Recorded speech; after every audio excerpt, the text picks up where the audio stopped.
नमस्कार दोस्तों, जय जोहार। मैं कौशल तिवारी और बिहनिया संध्या में आपका स्वागत है। योगी राज में जिस तरीके से बुलडोजर चला, जिस तरीके से एनकाउंटर हुआ, उसे लेकर पूरे देश में चर्चा है और उसे योगी मॉडल के रूप में प्रचारित प्रसारित किया गया। याद कीजिए, एक समय गुजरात मॉडल को प्रचारित प्रसारित किया गया, वह तो टाएं टाएं फिस हो गया। तो क्या अब योगी मॉडल के भी उल्टी गिनती शुरू हो गई है? क्योंकि जिस तरीके से संविधान से इतर जाकर बुलडोजर चलाए गए, पब्लिक ने ताली जरूर बजाई, लेकिन क्या यह खेल आगे भी चलेगा? क्या यह देश संविधान के हिसाब से नहीं, उनके हिसाब से चलेगा? सवाल सिर्फ बुलडोजर का नहीं है, क्योंकि बुलडोजर के बहाने इस देश की समरसता को तोड़ने की कोशिश की गई है। नफरत का प्रदर्शन किया गया है, कहा जाए तो गलत नहीं होगा। और उसके चक्कर में हरियाणा, मध्य प्रदेश और भी कई भारतीय जनता पार्टी शासित राज्य भी संविधान के हिसाब से काम करने की बजाय बुलडोजर कुसंस्कृति को हवा दे रहे हैं। ऐसे में जब छत्तीसगढ़ के भारतीय जनता पार्टी के प्रदेश अध्यक्ष अरुण साव ने कहा कि हम जब सत्ता में आएंगे तो भ्रष्टाचारियों के खिलाफ बुलडोजर चलाएंगे, यह सवाल जब छत्तीसगढ़ के मुख्यमंत्री भूपेश बघेल से पूछा गया तो उन्होंने क्या कुछ कहा, पहले सुन लीजिए। बात कही अरुण साव जी, और क्योंकि रमन सिंह जी ने स्वीकार किया है कि 1 साल कमीशन खोरी बंद कर दो, उसके 30 साल राज करेंगे। कमीशन खोरी बंद नहीं की है और सत्ता से चले गए। 15 साल की सरकार 15 सीटें सिमट गई। तो अरुण साव जी पहले अपने घर से शुरुआत कर ली। जितने कमीशन खोर हैं, जिसको रमन सिंह जी ने कहा है, उसके पहले उसके घरों में पहले क्या चलाना है वो चलाए थे। और हम लोग को बुलडोजर वगैरह चलाने में विश्वास नहीं करते, कानून पर विश्वास करते हैं। कानून के राज हमारे छत्तीसगढ़ में है और विधि सम्मत कार्रवाई हम लोग करेंगे। ये लेकिन बार बार अरुण साव जो बुलडोजर चलाने की बात कहते हैं, उसको दूसरी ये नफरत की राजनीति कर रहे हैं। ये नफरत की राजनीति, हिंसा की राजनीति, और क्योंकि उनका मूल आधार ही हिंसा और नफरत है। कांग्रेस का जो आधार है वो भाईचारा है, प्रेम है, जो हमारे भारत की परंपरा रही है ऋषि मुनियों की। उस परंपरा से हम लोग चलते हैं। हम लोग जोड़ने की बात करते हैं, तोड़ने की बात करते हैं। उनका उद्देश्य समाज में समाज टूटे, उससे कोई लेना देना नहीं, उसको सत्ता चाहिए, सत्ता के भूखे लोग हैं। छत्तीसगढ़ के मुख्यमंत्री ने तो साफ तौर पर कह दिया कि उनका काम तोड़ना और नफरत फैलाना है, हमारा काम प्रेम और भाईचारा है।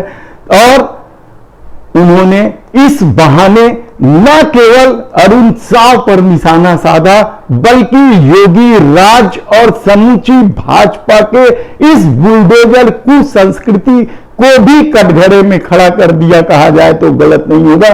बुलडोजर संस्कृति को लेकर न केवल छत्तीसगढ़ के मुख्यमंत्री ने प्रहार किया, बल्कि प्रदेश कांग्रेस के प्रवक्ता धनंजय सिंह ठाकुर ने भी साय के बयान को दुर्भाग्यपूर्ण बताते हुए कहा कि छत्तीसगढ़ की शान फिजा में बुलडोजर कुसंस्कृति कभी यहाँ की जनता बर्दाश्त नहीं करेंगी। जबकि आरडीए के डायरेक्टर राजेंद्र बंजारे ने यहाँ तक कह दिया कि यह कतई बर्दाश्त नहीं किया जाएगा। हमारे छत्तीसगढ़ का शांत प्रदेश है और ऐसे शांत माहौल में आखिर छत्तीसगढ़ के लोगों को डराया जा रहा है बुलडोजर पॉलिटिक्स के नाम से। जिस प्रकार भारतीय जनता पार्टी के राज में 15 साल भ्रष्टाचार किए, उन्होंने अपने कार्य समिति की बैठक में रमन सिंह ने कहा था कि 1 साल कमीशन खोरी बंद करो, हम 30 साल राज करेंगे। क्या मैं चाहता हूँ कि ऐसे लोगों पर क्या कमीशन खोर के लोगों पर बुलडोजर चलाएंगे? हमारे सबसे बड़े छत्तीसगढ़ में जीरम घाटी कांड किए थे, कौन लोग थे, उनके ऊपर क्या बुलडोजर चढ़ाएंगे? इंदिरा सहकारी केंद्रीय बैंक में करोड़ों का लेन देन का जो है उसमें आया है, सिन्हा ने जो नार्कोटिक्स में कहा है, क्या उन लोगों पर बुलडोजर चलाएंगे? तो ये भारतीय जनता पार्टी के करनी और कथनी में अंतर है। हमारा छत्तीसगढ़ का शांत प्रदेश है। ऐसे में भारतीय जनता पार्टी किसको डराना चाहती है? हम डरने वाले नहीं है। हमारे पार्टी के लोगों को ईडी ने परेशान किया, लेकिन हमारे पार्टी के लोग डरे नहीं, डट कर मुकाबला किए। भारतीय जनता पार्टी को सोचना होगा कि ऐसे हथकंडे अपनाकर सत्ता में नहीं हासिल किया जा सकता। ये यूपी बिहार नहीं है। यूपी बिहार की तर्ज पर अगर छत्तीसगढ़ को देखेंगे तो उनकी बेवकूफी होगी और छत्तीसगढ़ की जनता ऐसे लोगों को पसंद नहीं करती। कांग्रेस नेता प्रदीप सिंह चौहान ने क्या कहा, आप खुद सुन लीजिए। भारतीय जनता पार्टी के बाद छत्तीसगढ़ में किसी प्रकार का कोई मुद्दा नहीं है। मुद्दा विहीन पार्टी बन चुकी है। बुलडोजर की आवश्यकता उत्तर प्रदेश में जहां सामाजिक तत्व हैं, जहां जो लोग दंगा फसाद करते थे वहां जरूरत थी। छत्तीसगढ़ में तो धार्मिक माहौल है, लोग एक दूसरे भाईचारा का सम्मान करते हैं, सौहार्दपूर्ण वातावरण को बिगाड़ने का काम कर रहे हैं। इनके पास बेसिक मुद्दा नहीं है। कांग्रेस सरकार ने इतने सारे काम किए, आत्मानंद स्कूल से लेके गौठान से लेके किसानों को कर्जा माफी और निरंतर हर दिशा में काम कर रहे हैं। तो मुद्दा विहीन भारतीय जनता पार्टी ऐसे बुलडोजर का डर दिखा के लोगों को भयभीत करने का काम कर रही है और छत्तीसगढ़ के शांत वातावरण को ये टोटल अशांत करने का काम ये लोग कर रहे हैं। शहर जिला कांग्रेस के उपाध्यक्ष बाकर अब्बास ने तो इसकी कड़े शब्दों में निंदा की है। देखिए, साहू जी ने जो बोला है कि छत्तीसगढ़ में भ्रष्टाचार के खिलाफ बुलडोजर चलाएंगे, सबसे पहले तो बुलडोजर चलाने की बात जब होती है जब आपकी सरकार हो। आप विपक्ष में रह के बुलडोजर चलाओगे तो ये हंसी का पात्र।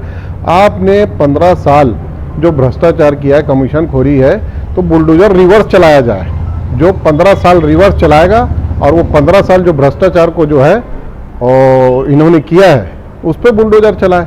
हम जो है संविधान पे विश्वास रखते हैं। हमारी सरकार ने विकास किया है और विकास किया है वो चौतरफा दिख रहा है, उसमें क्या बुलडोजर चलाओगे? आप कार्यकाल में इतने भ्रष्टाचार हुए हैं, आप उसको देखिए और रिवर्स गियर लगाइए। यहाँ पर बुलडोजर की जरूरत नहीं है। छत्तीसगढ़ प्रदेश है, शांत प्रदेश है, यहाँ आपसी भाईचारा है और हमारी जो सरकार है कांग्रेस सरकार, वो सिर्फ विकास पे विश्वास रखती है, कानून व्यवस्था पे विश्वास रखती है। क्योंकि इस दौर में लोगों ने देखा है कि बुलडोजर किस तरीके से धर्म विशेष के लोगों के खिलाफ ही चलता रहा। हालांकि कुछ एक नौटंकी हुई, जैसे मध्य प्रदेश में जब भारतीय जनता पार्टी के एक नेता ने एक दलित के मुंह पर पेशाब किया तो शिवराज सरकार ने बुलडोजर चलाने की नौटंकी की, कहा जाए तो गलत नहीं होगा, और उस नौटंकी को लोगों ने देखा है। ऐसे कई उदाहरण आपके सामने दिख जाएंगे। जब कोई अपराधी हिंदू होता है तो बुलडोजर चलाने की नौटंकी कैसे होती है, और जब कोई अपराधी दूसरे धर्म का होता है तो क्या कुछ खेल नहीं खेला जाता है। लेकिन भूपेश बघेल ने पूरी भाजपा को इस बहाने जिस तरीके से कटघरे में खड़ा किया है, क्या आने वाले दिनों में वे लोग संविधान सम्मत काम करेंगे? यह सबसे पहला सवाल इसलिए है क्योंकि संविधान को लेकर इन लोगों में जरा भी निष्ठा नहीं है, कहा जाए तो गलत नहीं होगा। और शायद यही वजह है कि कल एक झूठी तस्वीर, यानी तस्वीर के एक हिस्से, हमने पहले ही आपको बताया है कि ये लोग आधे सच के आसरे भ्रम फैलाकर नफरत का खेल खेलते हैं। कल भी 15 अगस्त को ये लोग नहीं सुधरे, या 15 अगस्त को भी नहीं बख्शा जब सीजेआई चंद्रचूड़ की एक तस्वीर साझा करके कहा गया कि हेकड़ी निकल गई, और इस खेल में गोदी मीडिया के कई बड़े पत्रकार भी शामिल थे। जबकि हकीकत यह थी कि जैसे ही सीजेआई पहुंचा, देश के गृह मंत्री अमित शाह अपनी कुर्सी से उठे और सीजेआई से हाथ मिलाए, और उसके बाद सीजेआई ने अमित शाह की पत्नी को भी नमस्ते किया। और वही तस्वीर जिसमें अमित शाह कहीं और देख रहे हैं, उसी तस्वीर को साझा करके जिस तरीके से नैरेटिव सेट किए जाने की कोशिश की गई, वह भी कम चौंकाने वाला नहीं है।